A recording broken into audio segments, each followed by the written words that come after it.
ಯುಎಸ್ಎಯ loss ಏಂಜಲ್ಸ್ನ ಅತಿ ಶ್ರೀಮಂತ ಎಂದು ರ್ಯಾಂಕ್ ಪಡೆದಿದ್ದ ಗ್ಯಾರಿ ವಿನ್ನಿಕ್ ಈಗ ಅಲ್ಲಿನ ಅತಿ ಬಡವ ವ್ಯಕ್ತಿ, ದೊಡ್ಡ ಸಾಲಗಾರ ಎಂಬುದು ಆಧುನಿಕ ಚೋದ್ಯಗಳಲ್ಲಿ ಒಂದಾಗಿದೆ. ಅಮೆರಿಕ ಸಂಯುಕ್ತ ಸಂಸ್ಥಾನದ ಲಾಸ್ ಏಂಜಲ್ಸ್ನ ನಂಬರ್ 1 ದುಡ್ಡಿನ ಕುಳ ಎನಿಸಿದ್ದ ಗ್ಯಾರಿ ವಿನ್ನಿಕ್ ರಿಯಲ್ ಎಸ್ಟೇಟ್ನಲ್ಲಿ ಈಗ ಎಲ್ಲ ಕಳೆದುಕೊಂಡು ಆ ಊರಿನ ದೊಡ್ಡ ಸಾಲಗಾರ ಎನಿಸಿದ್ದಾರೆ. 2020ರಲ್ಲಿ ಇವರು ಆರಂಭಿಸಿದ ರಿಯಲ್ ಎಸ್ಟೇಟ್ ಸಂಸ್ಥೆ ಸಿಐಎಂ ಗ್ರೂಪ್ $10 ಕೋಟಿ ಸಾಲ ಸುಳಿಗೆ ಸಿಲುಕಿದೆ. ಇದೆಲ್ಲ ಆದುದು 2023ರ ನವೆಂಬರ್ನಲ್ಲಿ. 76ರ ಪ್ರಾಯದಲ್ಲಿ ವಿನ್ನಿಕ್ ನಿಧನರಾದ ಮೇಲೆ ಸಾಯುವಾಗ ಅವರ ಸಂಪತ್ತಿನ ಮೌಲ್ಯ $6,200 ಕೋಟಿ. ಹಾಗಾದ್ರೆ ಅದೆಲ್ಲ ಏನಾಯ್ತು ಎನ್ನುವುದು ಯಕ್ಷ ಪ್ರಶ್ನೆ.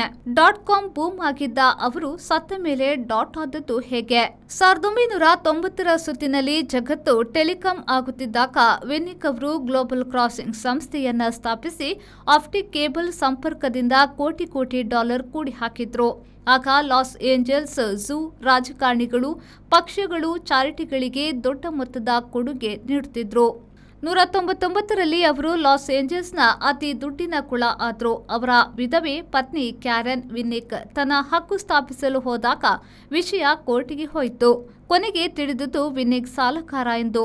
ಉದ್ಯಮಿ ಸಾಲ ಮಾಡುವುದು ಹೊಸತಲ್ಲ, ಆದ್ರೆ ಅಷ್ಟೆಲ್ಲ ಕೋಟಿ ಕಾಣದೆ ಹೋಗಿ $10 ಕೋಟಿ ಸಾಲಗಾರ ಎಂದು ಮಾತ್ರ ಕಾಗದ ಪತ್ರಗಳಿಂದ ತಿಳಿದು ಬರುತ್ತಿದೆ. ಕೋರ್ಟ್ ಕೂಡ ಅದನ್ನ ಎತ್ತಿ ಹಿಡಿದಿದೆ.